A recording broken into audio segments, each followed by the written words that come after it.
YouTube, it's your boy 4. For those who are new to the channel, welcome. My name's 4. I'm a barber. Hit that subscribe button, hit that bell button, and let's jump straight into it. So today we got my boy John. He's a 57-year-old waver. So how I like to start my wave cuts, I definitely do recommend doing this step just to cut it down to like the true hair length that you want it to cut to. You gotta comb through the hair. Especially with this texture, any texture you gotta comb, but this is like a coarse / medium texture. So you definitely want to comb it just to rise it up off their scalp, because you know they're wearing do-rags and brushing their hair all day, so it's compressed down. He told me he wanted a 2 with the grain, so that's what we're doing right now. As you can see, he has the salt and pepper look, which I think is gonna look really dope by the end of the haircut. He's got that little gray patches in his beard and the gray patch on his hairline, which came out super dope at the end. So make sure you guys stay to the end of the cut. Once I cut it all down, I like to brush it to get all those loose hairs out, just so that they don't have to wash their hair when they get home. It adds longevity to the haircut too. So for the taper, we're gonna do a high taper. So a high taper is basically a taper with no C-cups. And I started with my trimmers, and now I have my lever open with my Mythics. And we're not gonna be erasing the guidelines immediately. We're gonna like jump from step to step. So now I have my 1 guard, and then I closed it under the 1 open. And this is my 3 guard with the lever all the way closed. That was just basically the debulk. And the 2 guard is really gonna cut into that bulk up top. So I usually start with the lever open and then I close it as I work my way down. This is the 1.5. And now this is my 0.75 guard, the Babyless half guard. And that's like a perfect length in between the 1 and the wall 0.5 guard. So we just follow it up with the 0.5 guard, and that pretty much shreds away at that middle guideline. And then the last step of the process is to go in with your most zero gapped clipper. In this case, it's my Babyless FX clipper. And as I work my way up, I'm moving my lever down, so I'm opening it more as I go up.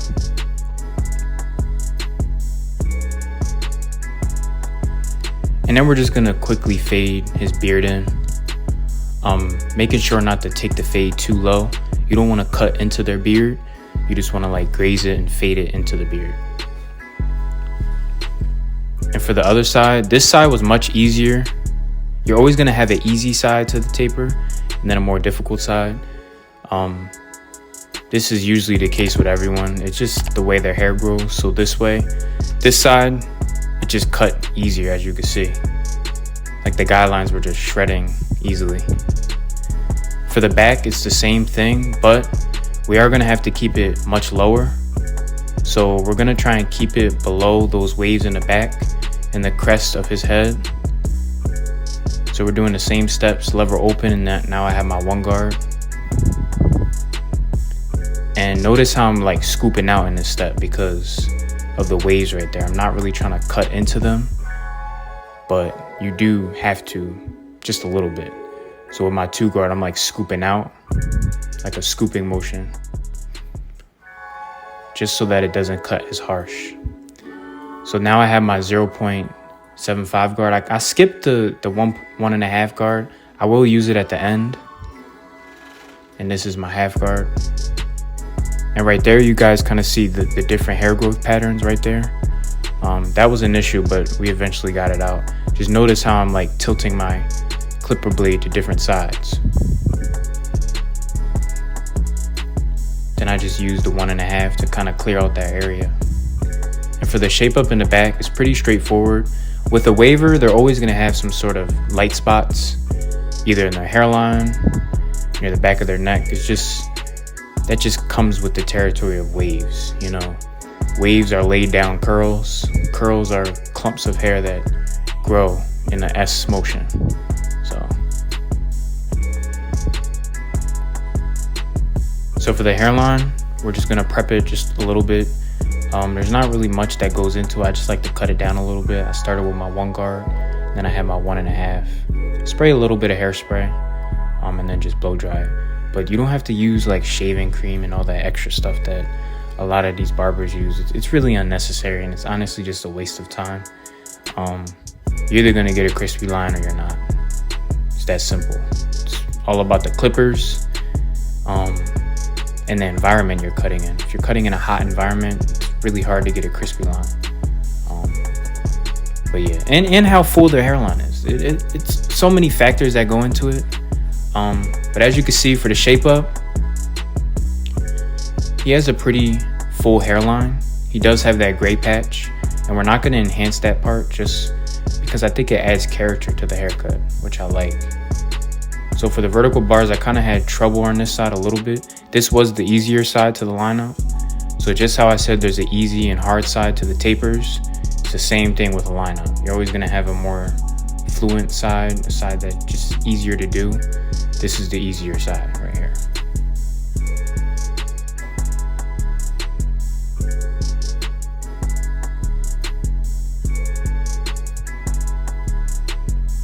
So we're following up on this side. This side wasn't as full, so we're gonna go ahead and enhance both sides.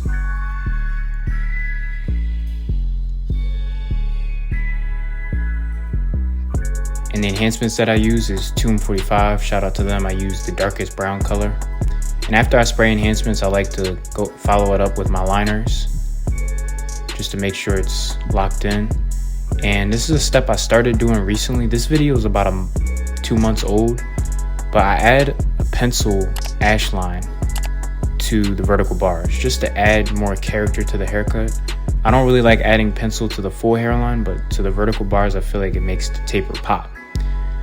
For the mustache, we're gonna take it down with our 1 guard against the grain, and we're kind of just gonna freehand his beard. And he has a pretty full beard, so we didn't enhance his beard. It's pretty full. I think it came out really sharp at the end, especially after we hit it with the razor. On the side of his beard, we're gonna shape that up, kind of get all those loose hairs out of there.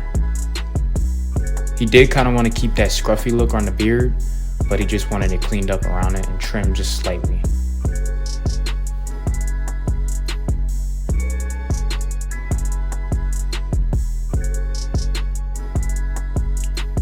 So right here, we're using our Easy Blade shaving razor. Use my promo code for 10% off, as you guys just saw on the screen. And I'm stretching the skin. On his beard, it was a little difficult because he had,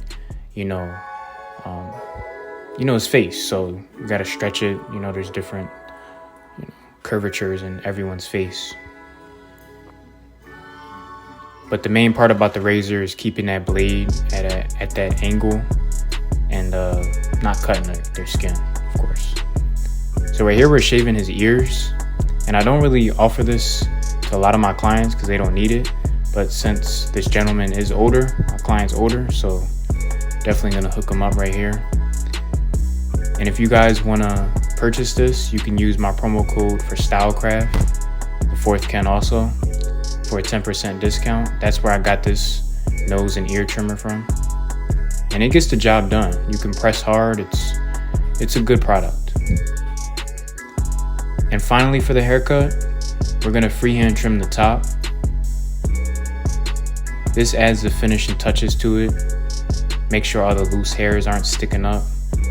Especially with this texture, this coarse texture, it's hard for his hair to lay down fully, like smooth, without a do-rag. So since we cut it down, especially with the 2 guard is like an awkward length because it's still thick. It's not super low like a 1.5 or a 1. And then we're just gonna hit it with the scissors.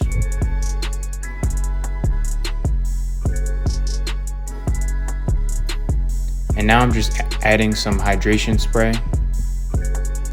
This is the before. This is how my client came in. And this is the after. This is how he's leaving the studio. I'm gonna spray him with some oil sheen. And that's sharp. Make sure you guys leave a like and a comment. Like, comment, subscribe. It's 4. I'm out. Peace.